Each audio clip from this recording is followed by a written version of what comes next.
2013లో భాగంగా ఈరోజు కేంద్ర రాష్ట్ర ప్రభుత్వాలు ఇస్తున్నటువంటి సంక్షేమ పథకాలు సక్రమంగా అమలు జరుగుతున్నాయా లేదని చెప్పి పర్యవేక్షణలో భాగంగా ఈరోజు AP food commission member Kantharao అని నేను ఈరోజు రంపచోడవరంలో ఉన్నటువంటి ముఖ్యంగా మా పరిధిలోకి వచ్చేటటువంటి 4 లైన్ డిపార్ట్మెంట్స్, రేషన్ డిపోలు, అంగన్వాడీలు, mid day meals, welfare hostels వీటిల్లో ఏదైతే ప్రభుత్వం ఇచ్చేటటువంటి మెను సక్రమంగా అమలు జరుగుతుందా లేదని చెప్పి పర్యవేక్షించి ఎవరైనా ప్రభుత్వం ఇచ్చేటటువంటి మెనూని అమలుపరచకపోతే వారిపైన ఎటువంటి చర్యలు తీసుకోవడానికి కూడా ఏపీ ఫుడ్ కమిషన్ వెనకాడబోమని హెచ్చరిస్తూ ఉన్నాం.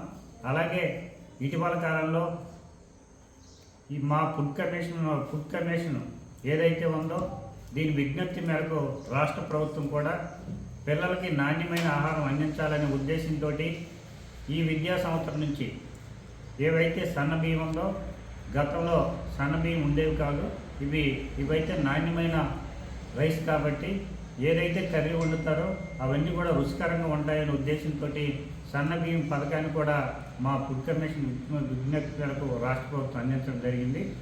అలాగే కేంద్ర రాష్ట్ర ప్రభుత్వాల యొక్క ప్రధాన ఉద్దేశం ఏంటంటే పేదలందరికీ కూడా ఎవరైతే లబ్ధిదారులు ఉన్నారో వారందరికీ కూడా కింద స్థాయి వరకు పథకాలు అందాలనే ఉద్దేశంతో ప్రభుత్వాలు ఎన్నో సంక్షేమ కార్యక్రమాలు ప్రవేశపెట్టడం జరుగుతూ ఉంది.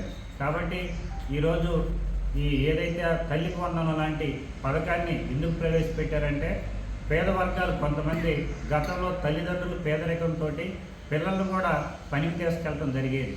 తద్వారా డ్రాప్అవుట్స్ పెరిగి బాల కార్మికులుగా పెరిగిపోయి 100% అక్షరాలు సాధించడం కష్టంగా ఉంది. కాబట్టి తల్లిదండ్రులను ఆర్థికంగా బలోపేతం చేస్తే అందరూ చదువుకుంటారనే ఉద్దేశంతో తల్లికి వందనం లాంటి పథకాన్ని కూడా ప్రవేశపెట్టడం జరుగుతూ ఉంది.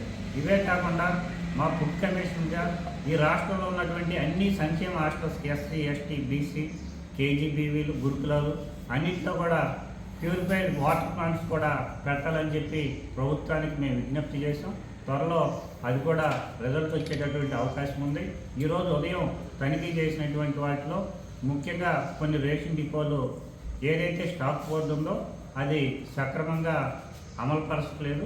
వారిపైన మెమోలు ఇచ్చి వారిపైన చర్యలు తీసుకోవాలని చెప్పి సివిల్ సప్లైస్ అధికారులు కూడా ఆదేశించడం జరిగింది. అలాగే ఒక అంగన్వాడీ కేంద్రంలో ఏదైతే ఉందో అటెండెన్స్ కొద్దిగా బ్లాంక్స్ పెట్టారు, అది తప్పుడు విధానం, అలా ఉండకూడదు. ప్రభుత్వం బాధ్యతాయుతంగా